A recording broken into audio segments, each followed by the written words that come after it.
సాంబ శివ నీదు మహిమ ఎన్నటికీ తెలియదాయే సాంబ శివ నీదు మహిమ ఎన్నటికీ ఆ తెలియదాయే సాంబ శివ నీదు మహిమ ఎన్నటికీ తెలియదాయే సాంబ శివ నీదు మహిమ ఎన్నటికీ తెలియదాయే హర హర శివ శివ హర హర శివ శివ ఆ గంగా జలము తెచ్చి నీకు అభిషేకము చేతునంటే గంగాజలము తెచ్చి నీకు అభిషేకము మరి చేతునంటే గంగ జలమున చేప కప్పల ఎంగిలంటున్నావు శంభో హర ఆహా. శివ శివ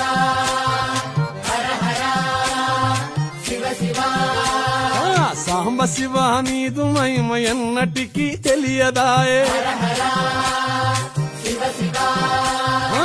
ఆవు పాలు తెచ్చి నీకు అర్పితము చేతునంటే పాలు తెచ్చి నీకు అర్పితము